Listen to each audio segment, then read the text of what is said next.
আজকে ব্লগে আমি শেয়ার করবো ঢাকা বিশ্ববিদ্যালয় পরীক্ষা দিতে গিয়ে আমার কী কী সমস্যার সম্মুখীন হয়েছে, তাদের ব্যবহার কেমন ছিল এবং আমার কোন চিন্তাই হতে হতে কীভাবে বেঁচেছে সেই কাহিনী।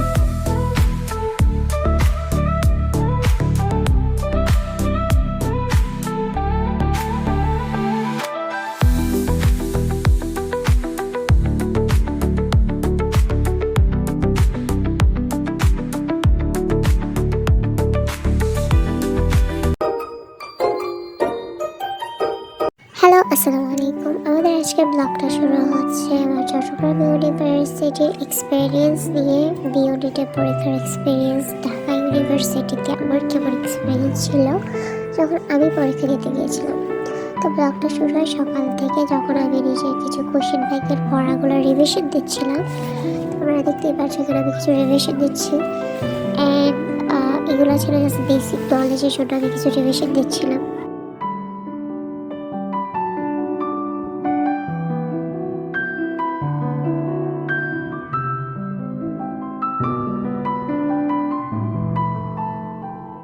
কোয়েশ্চেন ব্যাংকের কিছু পড়ার পর আমি উদ্দিক মাহমুদের ভিডিও দেখছিলাম। তোমরা কারা কারা উদ্দিক মাহমুদের ভিডিও দেখতে পছন্দ করো তারা অবশ্যই কমেন্ট করবা। আর তারপর বিকাল 4টার দিকে আমি আর বাবা বের হই 5টার উদ্দেশ্যে ঢাকা যাওয়ার জন্য। আর এখানে আমি আমার বাবার সাথে বাইকে করে যাচ্ছিলাম 5টায়। আর এখানে বাসে উঠেছিলাম আমরা 5:30 জয়দেবপুর বাসে। বাস থেকে নামার সময় আকাশ আর পরিবেশটা দেখতে সত্যি খুব ভালো লাগছিল। এখানে আমি ঢাকা পৌঁছে গিয়েছিলাম, তো সেখানে আকাশে প্লেন দেখেছিলাম। আমি চেষ্টা করছিলাম সেখানে আমার ফোনের মধ্যে এটা ক্যাপচার করতে, বাট আমার ফোনে আসেনি। আর একসাথে দুটো গিয়েছিল, মানে 5 মিনিট পর একটা গিয়েছিল, মানে একটা 5 মিনিট আগে একটা 5 মিনিট পরে গিয়েছিল। তারপর একটা সুন্দর চাঁদ দেখেছি। আর এটা হচ্ছে 5:30, সকাল 5:30টার দিকের সময়। আর তখন একটা চাঁদ ছিল আর ফজরের আজান হচ্ছিল। তো আমি বারান্দায় গিয়ে ফোনটা ক্যাপচার করে নিই। আমার কাছে তখন ঠান্ডা বাতাসটা ভালো লেগেছিল। এটা হচ্ছে সকাল 6টার দিকে, যখন অলরেডি আলো ফুটে গিয়েছে। আর এখানে পরিবেশটা আসলেই ভালো লাগছিল। সাথে বারান্দা, তবে গ্রামের বিষয়টাই আলাদা, হয়তো শান্ত ফিল হয় এইখানে আমার। তোমরা জানো গ্রামের মধ্যে একটা আলাদাই ফিলিংস। আর এখানে গাছ ছিল, তো আমি কিছু ক্যাপচারটা গিয়েছি।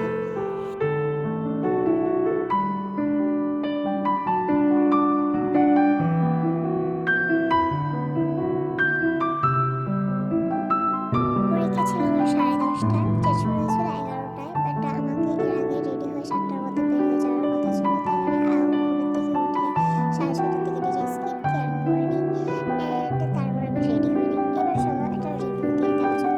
আমি এখানে সেন্ট্রাল স্কিন 1004 এর একটা মিনি প্যাক ময়শ্চারাইজার ক্রিম নিয়েছিলাম। আমার কাছে এটা মনে হয় যেন কোথাও গেলে এটা খুবই ফ্রেন্ডলি। বাট এই ময়শ্চারাইজারটা ইউজ করে আমার এটা ব্লেন্ড করতে অনেকটা টাইম লেগেছে, বাট এটা অনেক হাইড্রেটিং ছিল। বাট এটা সবচেয়ে ভালো হবে যারা ড্রাই স্কিনে। আর এখানে আমি সান সিরামটাও ইউজ করেছিলাম, বাট সেটাও সেম, মানে স্কিনে মিক্স হতে একটু সমস্যা হয়েছিল, মানে অনেক সময় লেগেছে এটা আমার মিক্স করতে। আই গেস এটা যাদের মানে স্কিন ড্রাই স্কিন তাদের জন্য খুব বেশি ভালো হবে, যেহেতু আমার আই গেস কিছু এক্ষেত্রে হয়নি। তাই আমি ময়শ্চারাইজার ক্রিম আবার সান সিরামটা দেওয়ার পর আমি নিজে যে সানস্ক্রিনটা নিয়েছি সেটাও অ্যাপ্লাই করে দিয়েছিলাম। সো রেডি হয়ে আমরা বের হয়ে যাই ঢাকা বিশ্ববিদ্যালয়ের উদ্দেশ্যে পরীক্ষা দেওয়ার জন্য। অ্যান্ড সেখানে আমাকে সবাই বলেছিল যে আমার হলটা, মানে আমার পরিবার থেকে আমার ফ্রেন্ডসরা বলেছিল যে আমার হল কার্জন হলে পড়েছে, বাট আমার হলটা কার্জন হলে পড়েনি। আমার হলটা পড়েছিল ঢাকা বিশ্ববিদ্যালয় আরেকটা জায়গায়, লাইক ওটা ঢাকা বিশ্ববিদ্যালয় কিন্তু ঢাকা বিশ্ববিদ্যালয় মেইন ক্যাম্পাসটা না, যেটা আমরা ফেসবুকে ভিডিওতে দেখি সেটা না। তো আমি গিয়েছিলাম, এখানে সাইডটা আমার খুব ভালো লাগতেছিলো। লাইক দেখো এখানে বসার খুব সুন্দর সুন্দর জায়গা আছে, তো এই জিনিসটা সত্যি খুব ভালো লাগছিল আমার কাছে। তাই এখানে আমি কিছু ক্যাপচার করে ফেলি। আর ঢাকা বিশ্ববিদ্যালয়ে আমি কিছু কোর্স জিনিসের তোমার হচ্ছে এক্সপিরিয়েন্স করি। যেমন পরীক্ষা হলে গেলে ভলেন্টিয়ার একটা হয়, যেমন আমি খুলনা বিশ্ববিদ্যালয়ে গিয়েছিলাম, আমি ভলেন্টিয়ারদের থেকে খুব ভালো হেল্প পেয়েছি। বাট আনফর্চুনেটলি মানে বাংলাদেশের ঢাকা বিশ্ববিদ্যালয়, যেটা খুবই সুনামধন্য একটা বিশ্ববিদ্যালয়, সেখানে ভলেন্টিয়াররা অত হেল্পফুল ছিল না। তাদের খুঁজে পাওয়া যাচ্ছিল না, তাদের কাজে মানে তাদের থেকে যে আমরা সাহায্য খুঁজবো তাদেরও পাচ্ছিলাম না। ইনফ্যাক্ট সেখানে যারা ছিল কাকারা, লাইক দারোয়ান বা বলতে পারো সেখানে কাজ করে যারা, তাদের টিচার নয় অন্য কেউ হয়, কিছু হেল্পার হয় না তারা। তো তাদের মধ্যে আমি যাই রাস্তা আমি কথা বলছি অনেক তোতলাইতেছি, জানি না কেন, একটু নার্ভাস এই জন্য হয়তো। তো তো তারা হচ্ছে অতটাও হেল্পফুল ছিল না, তারা খুবই রুড বিহেভ করেছে, তাদের বিহেভিয়ারটা একটু ডিফারেন্ট ছিল। সো বলা যায় আমি সেখানে যে খুব ভালো একটা এক্সপিরিয়েন্স পাইনি, তারা একদমই হেল্পফুল ছিল না, তারা খুবই রুড বিহেভ করেছে আমাদের সাথে। সো এটা একটু আমার কাছে খারাপ লেগেছে, আমি জানি না কার কার সাথে কি কেমন হয়েছে, বাট আমাদের সাথে তো এটাই হয়েছে। এটা শুধু আমার সাথে না, আরও অনেকের সাথে। যেহেতু চট্টগ্রাম ইউনিভার্সিটি আমাদের যে অ্যাডমিট কার্ড সেখানে খুব ভালো করে লোকেশনটা লেখা ছিল না, সেখানে জাস্ট লেখা ছিল যে আর সেটা ঢাকা বিশ্ববিদ্যালয়, আর লেখা ছিল যে ফার্মেসি ডিপার্টমেন্ট থিয়েটার, এটাই। তো এটুকু লেখা ছিল, তো আমরা জানি না যে কোন ঢাকা বিশ্ববিদ্যালয়ের সাইডে পড়েছে, বাট তারা ততটা হেল্পফুল আমাদের করতে পারেনি। সো এটা আমার কাছে খুবই ওয়ার্স্ট ফিলিংস লেগেছে। অ্যাজ এ বাংলাদেশের সবচেয়ে বড় একটা বিশ্ববিদ্যালয়, নাম্বার 1 বিশ্ববিদ্যালয় যাই বলা যায়, একটা পাবলিক ইউনিভার্সিটি, সেখান থেকে। তো কথা বলতে বলতে আমরা পৌঁছে গিয়েছি আমাদের হলের মধ্যে। তো আমরা নেমে যাই, আমি আর আমার বাবা ছিলাম। সো আমরা হল থেকে নেমে যাই, সিএনজি থেকে নেমে যাই। ফাইনালি পরীক্ষা দেওয়া শেষ, পাস খাওয়া শেষ। চট্টগ্রাম ইউনিভার্সিটি বা ইংলিশের প্রশ্নটা ছিল খুবই হার্ড। জিকে অ্যান্ড বাংলাটা তাও বলা যায় মিডিয়াম লেভেলে ছিল, বাংলাটা ইজি ছিল, জিকেটাও ভালো ইজি ছিল, বাট স্টিল ইংলিশটাতে বাস দিয়ে দেয়, মনে হচ্ছে যেন আমি বিসিএস এক্সাম দিতে গিয়েছি। তারপরে এক্সামে মারাটা রাখে আমরা চলেছি ঢাকা বিশ্ববিদ্যালয়টা ঘুরতে মেইন ক্যাম্পাসের দিকে। সেখানে আমার একটা বড় ভাই আমাকে এই পুরো প্লেসটা ঘুরে আসছে, অনেকগুলো ছবি তুলেছি, চেষ্টা করবো এডিটের মধ্যে দিয়ে দেওয়ার। আচ্ছা, এখন আমি আমাদের সাথে একটা মজার ঘটনা বলি। আচ্ছা, ফার্স্টে বলতে এখানে আমরা ছিলাম, ঘুরতেছিলাম, পুরোটার ক্লিপ আমি নিতে পারিনি, বাট আমি ছবি তুলেছি অনেক। ভিডিও দেওয়ার কথা আমার মনেই ছিল না, তাই সব ক্লিপ আমি নিতে পারিনি। তোমরা দেখো, আমি তোমাদের বলি, আমি ঢাকা যাওয়ার সময় আমার সাথে হচ্ছে একটা দুর্ঘটনা। সেটা হচ্ছে আমার ফোন ছিনতাই হতে নিয়েছিল, আমার ফোন ছিনতাই হতে নিয়েছিল, অ্যান্ড সেটা খুবই ফানি।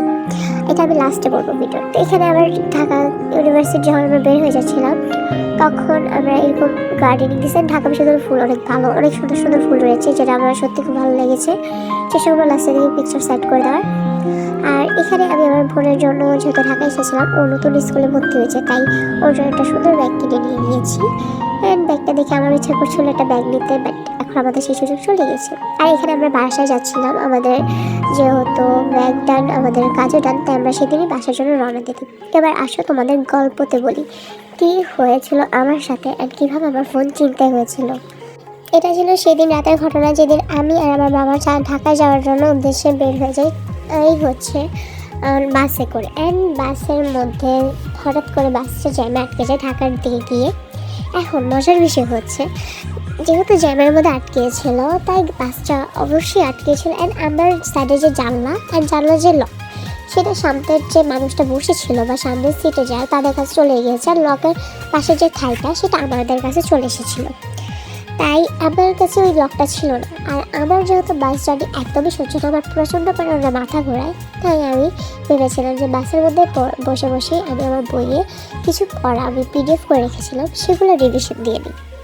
কিন্তু আনফর্চুনেটলি আমার সাথে যেটা হয় সেটা হচ্ছে, আমার ফোনটা নিয়ে যখন আমি পড়ছি, অবশ্যই এটা বাসের জানলা থেকে অনেকটা নিচে ছিল, কিন্তু ফোন যে চলছে সেটা বাসের ওই যে জানালা, সেটা বাইরে থেকে বোঝা যাচ্ছিলো, যেহেতু গ্লাসের মধ্যে তোমার ফোনের প্রতিবিম্বটা পড়ছিল। এখন সেটা দেখেই কোনো এক ছিনতাইকারী এসেছিল আমাদের জানলার কাছে, অ্যান্ড এসে উনি জানলাটা খুলছিল। অ্যান্ড আমি এটা দেখেছি, এটা আমি ব্রোকুচ করে দিকে তাকিয়েছিলাম যে হোয়াট দ্য হেল ব্রো, কী করতেছেন। ফার্স্টে আমি ভেবেছিলাম কোনো কন্ডাক্টর হয়তো নিচে নেমেছে বা কোনো প্যাসেঞ্জার হয়তো বাসে উঠতে চাচ্ছে, তার জন্য হেল্প চাচ্ছে। তারপর আমি লক করে দিই, কারণ এটা আমার কাজের না, অ্যান্ড লক করিনি, মানে লাগিয়ে দিই। অ্যান্ড খুবই সুন্দর একটা কাহিনী, উনি হচ্ছে আবার হচ্ছে জানলাটা খুলে, অ্যান্ড আমি আবার লাগিয়ে দিই। ব্রোকুচ করার দিকে তাকাচ্ছি, উনি হচ্ছে মানে চেহারা ফেলে ফেলছে। দেন আমি আমার বাবাকে পাশে বসেছিল, তাকে আমি ডাকি। সে কানে হেডফোন দিয়ে ফোনের মধ্যে দেখছিল, কোনো নাটক দেখছিল, সেটাতে মনোযোগী।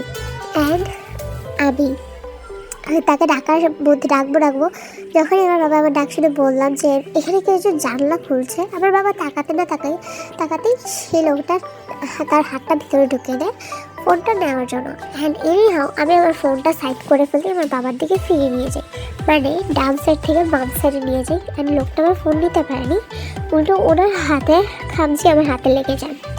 এনে হাতের খামচি লাগে, সারা রাত আমার হাতটা টনটন করে, মানে ব্যথা করে অবভিয়াসলি। অ্যান্ড ওই দিনের মতো আমি বেঁচে যাই। তো এটা আমার কাছে মানে ফার্স্ট এক্সপিরিয়েন্স কোনো চিন্তাই হওয়ার। আমার সাথে এটা কোনো কালই হয়নি, কখনো ঘটেনি। আল্লাহর রহমতে আমি বেঁচে গেছি, আমার ফোনও সেফ ছিল। বাট এই ক্ষেত্রে যেটা ইম্পর্টেন্ট সেটা হচ্ছে ছোটোবেলা বাবার থেকে অনেক লুকিয়ে লুকিয়ে চুরি করে ফোন নিয়েছি, অ্যান্ড এখন সেই চুরির আর্টটা আমার কাছে চলে এসেছে আমার নিজের ফোন বাঁচাতে। এনে তোমরা আমাকে বলতে পারো তোমাদের সাথে আমার কোনো ঘটনা ঘটেছে কি না, বাট আমার সাথে ঘটেছে, অ্যান্ড একটু নার্ভাস ছিলাম, একটু ভয় পেয়েছিলাম। তোমাদের সাথে ঘটেছে, তোমাদের এক্সপিরিয়েন্স কেমন ছিল অবশ্যই বলবো। আজকের ভিডিও এতটুকুই, অন্য একদিন অন্য একটা টপিকে আসবো, রাজশাহী ইউনিভার্সিটির এক্সপিরিয়েন্স নিয়ে আসবো। আজকের জন্য বাই বাই।